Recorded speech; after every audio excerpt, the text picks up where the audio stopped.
Buenos días para todos. Qué bueno estar acá de nuevo, ver muchas caras conocidas, este lugar tan lindo. Gracias Eduardo y Verónica, gracias a todos los miembros de la Fundación por invitarnos. Es un nuevo encuentro. Como Verónica recién les contó, ahí empieza la marcha. Come on, everybody.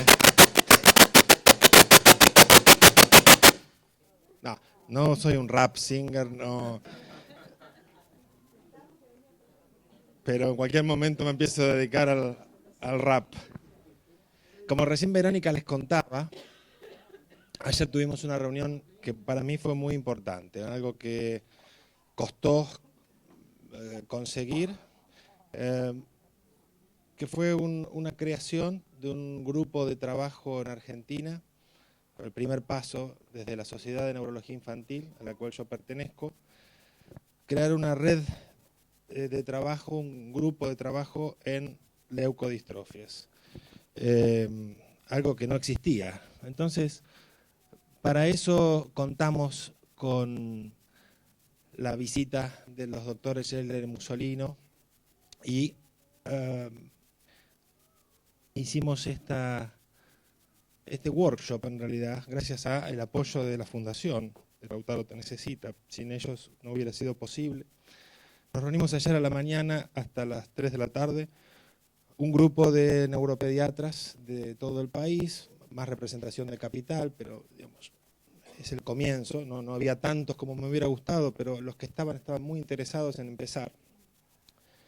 Y la idea fue discutir dónde estamos parados hoy como médicos argentinos, como ciencia argentina, en el tema de las leucodistrofias, ¿no? Y tratar de hacer una revisión crítica de la situación. ¿Qué nos falta? ¿Qué está pasando? ¿Qué tenemos que mejorar para ayudar mejor a nuestros pacientes? ¿Por dónde podemos ir? Se los voy a hacer muy corto esto porque hay cosas más interesantes después para que les cuenten, pero pensamos en términos de el diagnóstico de situación, sobre, estos fuimos los speakers, los organizadores, los que tuvimos un poco la coordinación, dónde estábamos y qué necesitamos. Esta es la misma presentación que yo usé ayer a la tarde para hacer pensar a los médicos, ¿no? Y entonces, tenemos en términos de el diagnóstico de las leucodistrofias el primer déficit. Nuestro primer problema es llegar a encontrar a los pacientes a tiempo, o sea, diagnosticarlos. Y para eso hay una cuestión de conocimiento. Falta educación en la población médica. Todavía hace falta que hablemos más de leucodistrofias, que se hable de leucodistrofias en los congresos científicos, que se hable de leucodistrofias en los programas de posgrado, en los programas de grado, o sea, en la facultad o inserción de médico, que se hable de leucodistrofias en la sociedad. Lo que estamos haciendo aquí, lo que hace la Fundación es importantísimo, porque hacer visible lo que parece invisible, de lo que no se habla, de lo que no se conoce, es una manera de generar conciencia, de transformar algo que no existe en la mente de las personas en algo que, digamos, al menos despierta curiosidad. Y curiosidad como mínimo, lo que debería generar es, digamos, compromiso, porque es algo serio, conocer cada una de las historias de los pacientes, de sus familias, por una cuestión de humanidad y de empatía. Tiene que generar en la sociedad un movimiento emocional, y en el caso de nosotros, los científicos o los médicos al menos, tiene que generar un nuevo trabajo, un nuevo compromiso. Entonces, empezar a educar más, meter más el tema de las leucodistrofias en nuestros congresos, tratar de publicar más. En Argentina no publicamos como en otros lugares del mundo, no generamos suficiente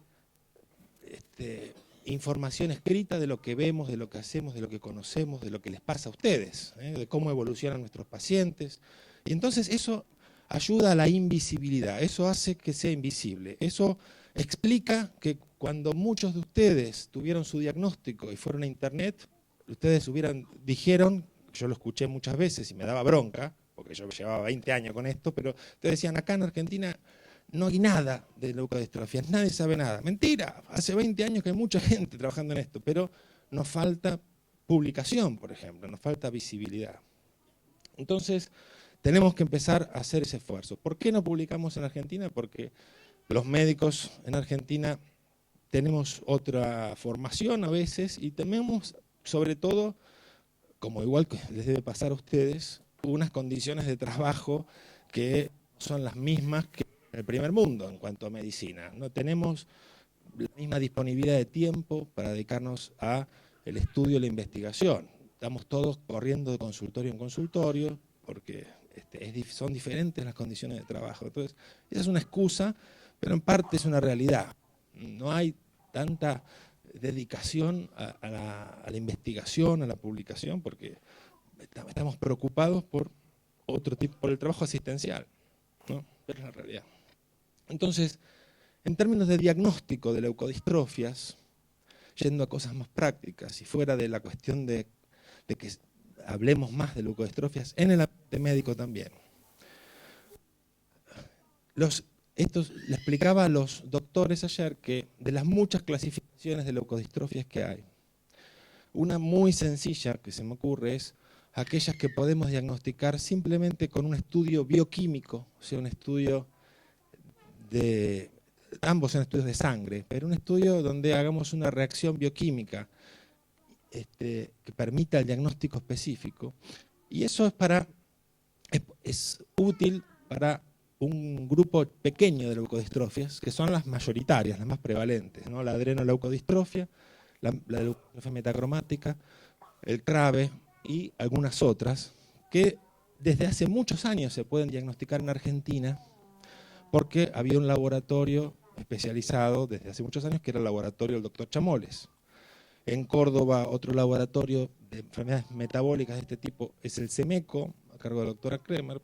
No hace todas las determinaciones que hace Chamoles, pero hace bastantes. Y esto, digamos, nos posiciona en Argentina diferente a otros países de Latinoamérica, vecinos. Yo trabajé con el doctor Chamoles hasta que falleció y hemos diagnosticado a todas las adrenoleucos de Uruguay, Chile, Bolivia, Paraguay, porque no tenían laboratorios para hacer ácidos grasos de cadena muy larga. Diagnosticar la adrenoleucodistrofia es simplemente dosar en los varones los ácidos grasos de cadena muy larga. Pero hay un montón de leucodistrofias que no tenían un marcador bioquímico. Un marcador es una sustancia que pueda yo medir en la sangre o en la orina y me permita el diagnóstico. No hay marcadores para muchas de estas enfermedades y el diagnóstico depende de un test genético específico. Hay test genético para cada una de estas enfermedades.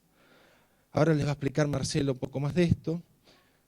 Pero en Argentina no teníamos, hasta hace muy poco, ningún laboratorio que se dedique a hacer los test genéticos de estas enfermedades. Sí había laboratorios de genética que enviaban al exterior las muestras y afuera lo hacían. Pero no había ningún laboratorio de genética que hubiera desarrollado las técnicas para hacerlas acá. Eso es una señal de cuánto importaban las leucodistrofias. Había sí, digamos, laboratorios de genética que hacían otras enfermedades, pero no las leucodistrofias. Hoy, ahora va a hablar Marcelo, este panorama está cambiando, ¿no?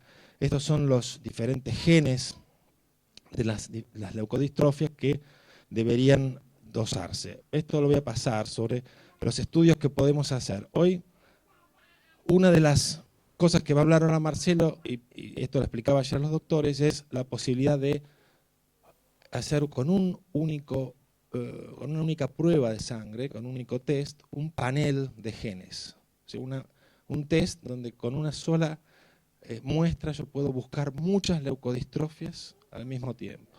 Marcelo es quien está desarrollando esto en Argentina. La verdad que tenemos que estar contentos de que tengamos un médico como Marcelo que se esté desarrollando en este área y lo está haciendo muy bien. Así que esto no le robo, pues Marcelo les va a explicar un poco más. Bueno, voy a ir, esto es sobre una leucodistrofia muy poco frecuente, con Emanuel, un niñito que parecía que les contaba, cuán difícil es a veces pensarlas porque no se conocen. Voy a ir directo al fondo de esto. Esta estadística es un poco vieja, pero son 30 años de diagnósticos de leucodistrofias hasta el 2004, hasta hace más de 10 años en el laboratorio de Chamoles. Y para que se den, lo único que muestro acá es qué tipo de forma clínica de adrenoleucodistrofia, estos son solo adrenoleucodistrofias, familias con adrenoleucodistrofias diagnosticadas en Argentina. Hasta el 2004 había 100 pacientes diagnosticados. Hoy hay 180, creo yo, en Chamoles diagnosticados. En los últimos 10 años se encontraron muchísimos pacientes nuevos, pero lo que les mostraba a los doctores ayer es que la gran mayoría, lejos, casi un 60% de los pacientes que encontrábamos tenían la forma cerebral infantil, que es la forma más grave de la enfermedad, y que hoy sabemos que no es la forma frecuente, gracias a Dios.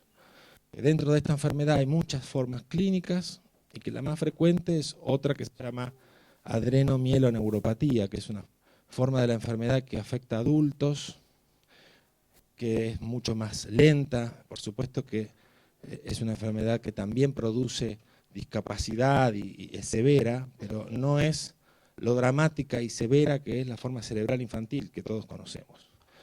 ¿Y qué quiere decir? Que los neurólogos de adultos no pensaban, por lo menos hasta hace 10 años, en esta forma que se llama adrenomieloneuropatía, donde el problema es que los adultos empiezan a tener problemas en las piernas, que no pueden caminar bien, que empiezan a tener incontinencia y que lentamente pierden la marcha y no piden el test adecuado para pensarlo. Que al no encontrar a esos pacientes a tiempo, no solo se pierde tiempo para ese paciente, lo cual es grave, sino que no podemos encontrar a todos los otros pacientes que forman parte de esa familia y que podrían estar en riesgo de una forma cerebral. ¿Me siguen?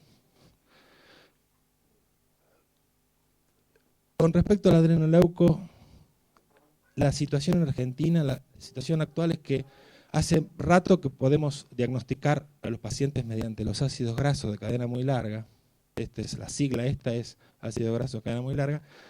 Análisis de sangre que en los varones permite el diagnóstico.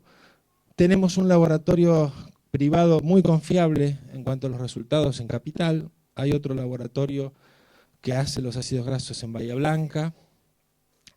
Yo pensaba, y ayer lo planteé, que lamentablemente no hay ácidos grasos de cadena muy larga en el ámbito público. No hay ningún hospital o universidad pública que haga estos test financiados por el Estado. Digamos que tener el test depende de que una obra social o una prepaga o el bolsillo del paciente o un hospital lo pague taca, digamos, cash, y eso no es tan fácil a veces. Entonces, uno de los objetivos para mí de este consorcio es que, por ejemplo, si trabajamos en red, que se genere un nuevo laboratorio que haga esto confiablemente en el ámbito público, que el laboratorio que hoy lo hace, que tiene buena disposición, subsidie los gastos de este test, digamos, que no le cobre lo mismo que le cobra particular cuando es un test que ellos hacen. Yo pienso un poco como dueño de un laboratorio. Yo tengo un test que me piden cada 3 meses, le pongo un costo porque tengo que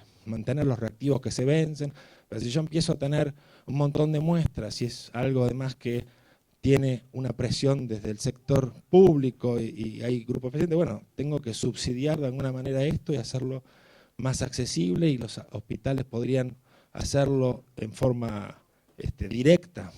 Esto es importante. Entonces, uno de los puntos es mejorar las condiciones bioquímicas en el país. Y para el adrenoleuco teníamos una gran falencia. En el país no hacemos, hasta hoy no hacíamos, no hasta hoy, este año cambió, están en curso, pero uno de los problemas es que no tenemos el test molecular, que es fundamental para poder hacer el diagnóstico de las portadoras y eso permitirnos hacer diagnósticos de toda una familia, buscar posibles mujeres portadoras en un árbol genealógico, y hacer diagnósticos prenatales y un montón de otras ventajas. Tenemos que mandar a Brasil o a Estados Unidos o a Europa, a distintos laboratorios, las muestras. Eso siempre genera un poco más de dificultad. Las muestras quedan en la aduana, muchas veces en Brasil. No todos los laboratorios saben mandar muestras, es más caro. Bueno, estamos este año con el doctor Kaufman poniendo a punto la técnica para tener diagnóstico de adrenoleuco del gen ABCD1 en el país. Esto les mostraba ayer a los médicos y lo voy a mostrar esta tarde a los neurólogos de adultos. Es una slide que vengo mostrando hace muchos años. Estamos muy acostumbrados los médicos a establecer una relación solo con nuestro paciente y quedarnos ahí. Y bueno, y que ese sea toda nuestra responsabilidad. Nuestra responsabilidad muere en darle lo mejor que podamos a ese paciente que tenemos enfrente. Y estamos equivocándonos en esta enfermedad, en las enfermedades genéticas en general, porque tenemos una enorme responsabilidad en la prevención. Los médicos, nuestra función principal es acompañar y dar ayudar. Curar pocas veces, pero ayudar siempre. Y una de las funciones de esta ayuda es la prevención, es tratar de que no se genere la enfermedad cuando es evitable o llegar a tiempo a los tratamientos. En el caso de la adrenoleucodistrofia, por el tipo de herencia, por la manera en que se distribuyen las familias, cuando uno encuentra un paciente, uno sabe que hay una familia atrás. Puede ser enorme, puede ser un familión, o puede ser una familia reducida, donde hay pocos hijos, donde se han perdido los contactos, pero siempre hay información valiosísima sobre personas que están en riesgo de tener la enfermedad y que tienen que ser estudiadas, posibles mujeres portadoras. Y no salimos a buscar a esas familias. Entonces, otro de los proyectos que están incluidos en este grupo de trabajo, este programa, es hacer un rastrillaje, un tamizaje en los grupos de familias de adrenoleucodistrofia. Para eso vamos a necesitar tener ácidos grasos de cadena muy larga disponibles y baratos, y tener a punto también la técnica molecular. Pero salvar vidas, porque no hay cosa más dolorosa que encontrar un paciente que tiene una forma cerebral infantil de adrenoleuco y que lamentablemente ya está muy avanzada, donde las posibilidades de ofrecer la opción del trasplante, por ejemplo, que es la única opción, ya es tardía, ya no es adecuada, y saber que podría haberse evitado que llegar tan tarde, porque en realidad en la familia se sabía la existencia de la enfermedad, que había un tío que había sido diagnosticado hace 15 años con la misma enfermedad, pero que no le había contado nada a las sobrinas, y por ese motivo no había alerta. No es que esa chica, cuando tuvo familia, supo que su hijo tenía riesgo de tener esta enfermedad. ¿Entienden lo que les digo? Es importante que no solo los médicos hagamos buen asesoramiento familiar y les expliquemos cuál es el riesgo en cada familia, sino que las mismas familias, y ese es su trabajo, saquen el tabú de encima y hablen de esto, ¿no? Cuando reciben el diagnóstico, sepan a quiénes tienen que avisarle dentro de su familia para que se hagan el test, explicarles que tienen un riesgo. Y no es fácil hablar de estas cosas, yo lo sé. No es fácil asumir la propia enfermedad, no es fácil hablar de una enfermedad familiar, hay mucho preconcepto, mucho estigma, uno se siente con vergüenza a veces, cosas que pasan porque somos humanos. Entonces nos cuesta, y las familias son todas distintas. Todos sabemos que en las familias hay mundos, hay universos de personalidades, y que hay hermanos peleados con hermanos, hay partes de la familia con las que no hablamos, hubo problemas, quién sabe de qué tipo, hace años, y con tal primo no tengo ningún contacto ni lo quiero tener. Pero en esto hay cuestión de vidas en juego. Entonces, una de las campañas tiene que ser empezar a hablar de esto dentro de las familias con la ayuda del asesoramiento genético y empezar a buscar personas, sujetos que están en riesgo de tener esto y ver si realmente hay que tomar alguna medida o no, hacer los test. ¿Me siguen con esto? ¿En dónde estamos parados respecto al tratamiento? Ustedes lo saben bien. Para las leucodistrofias que tenemos alguna opción de tratamiento, fundamentalmente en el caso del adrenoleuco, bueno, tenemos mucho déficit también, hay que hacer la crítica, la cosa, y esto nos lo marcan ustedes. Tenemos dificultades no solo para el tratamiento específico, sino también para el tratamiento de sostén, para el tratamiento de ayuda, para prevenir las complicaciones, para la rehabilitación y para el tratamiento paliativo. No lo tenemos tan organizado, hay pocos lugares públicos que hacen rehabilitación bien, entonces cada familia tiene que armarse su programa de rehabilitación como puede. Muchas veces los médicos no estamos demasiado encima de eso, le dejamos a la familia, bueno, que sí, le damos las órdenes, que haga kinesio, que haga esto, pero muchas veces no los ayudamos para encontrar al profesional en su área de referencia, no conocemos, digamos, tampoco no hay una red de rehabilitación grande. Entonces, ahí hay un tema. En el caso del adrenoleuco hay un tratamiento de soporte médico que es fundamental, que es el hormonal. Y nos pasa que yo recibo muchos pacientes que ya tuvieron el diagnóstico pensado por un colega, pero que no lo mandó al endocrinólogo. Quizás me pidió a mí una segunda opinión neurológica o metabólica antes de pasar por el experto en hormonas, el endocrinólogo, para que le hagan un test y para que empiece a recibir la hormona que tiene que recibir, que salva vidas también. Recibir la hidrotisona o la prednisona por la insuficiencia suprarrenal es algo muy sencillo y que salva vidas. No lo hacemos siempre.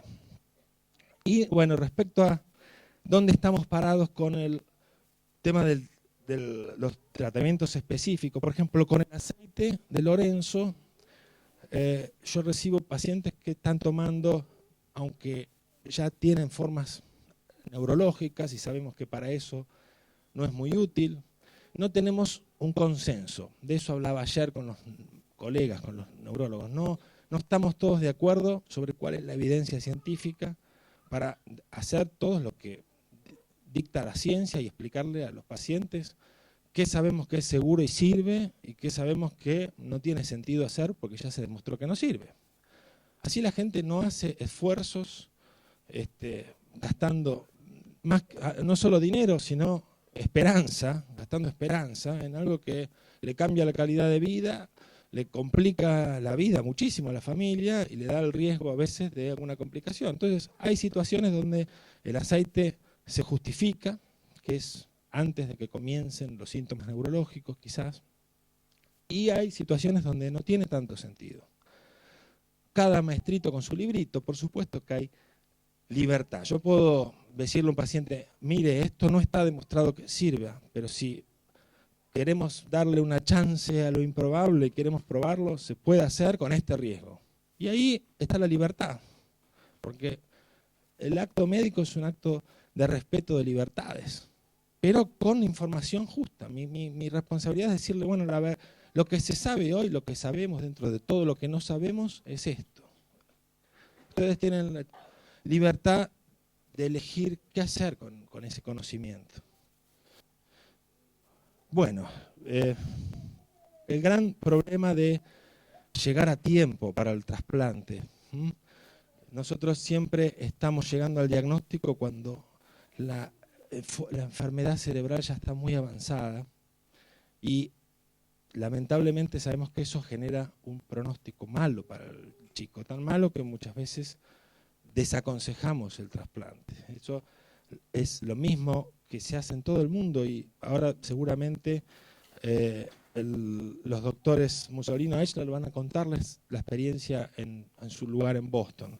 Nuestro desafío es llegar más temprano al diagnóstico. Nosotros tenemos que llegar más temprano al diagnóstico. Y para eso están los programas de screening, de tamizaje en las familias. Para eso necesitamos tener más accesibles los métodos bioquímicos y genéticos. Una de las cosas que hicimos ayer en el taller, es educar a los neuropediatras en el score de resonancia, que sepan cómo se ponen los puntos específicos que desarrolló el doctor Loes hace muchos años a las resonancias magnéticas de la adrenoleucodistrofia para ver cómo está de avanzada la enfermedad. Esto es un marcador y los neuropediatras no lo conocen. Es una cosa muy específica. En esto entonces está la tarea de educar, de hablar, generar. Necesitamos equipos. Muchos de los problemas que tenemos, digamos que yo lo puedo decir en carne propia, uno puede ser un gran experto en esta enfermedad, saber mucho, pero si no cuenta en su lugar de trabajo con un buen endocrinólogo, un radiólogo que sepa poner el puntaje de Loes, o un equipo de salud mental, de psicología que le dé soporte. Esto es una tarea siempre de equipo, ¿no? Es una enfermedad tan severa y grave que nadie puede enfrentarla solo. Ustedes tampoco, digamos, ustedes tienen que armar equipos, lo que estamos haciendo. Hay una experiencia muy alentadora en el Garrahan, donde ya hace un par de años armaron un equipo de trabajo interdisciplinario para leucodistrofia, para adrenoleuco, donde está la gente de trasplante, la gente de endocrino, los neurólogos, los neuropsicólogos. Nosotros en el Austral también tenemos nuestro equipo ad hoc, y yo ayer les traté de incentivar a los colegas la idea de formar equipos. Bueno, y de las terapias experimentales no voy a hablar, porque es algo que teniendo acá a los invitados de lujo, ellos van a hablar más. Lo que les quiero decir es que gracias a quizás la intercesión de Patricia, tenemos en Argentina pacientitos que han accedido a estas terapias de alto impacto, que son experimentales, como la terapia génica. Y no hay muchos países del mundo que tengan sitios abiertos para esto, que puedan seguir a estos pacientes. Bueno, lo último que les voy a mostrar, esto era algo, terapia génica también en curso para la metacromática, está la terapia intratecal, pero les muestro lo último, que era un poco la propuesta de trabajo de este grupo. Bueno, de esto va a hablar un poco Florian, del ALD Connect. Este grupo de trabajo de la Sociedad de Neurología Infantil va a ser abierto a todos los socios de la sociedad que quieran participar activamente, que estén interesados, con una coordinación que va a ser rotativa. Yo voy a ser el primer coordinador. Queremos que haya también radiólogos, haya trasplantólogos y haya neurólogos de adultos. La idea es generar un consorcio con la Sociedad de Neurología de Adultos.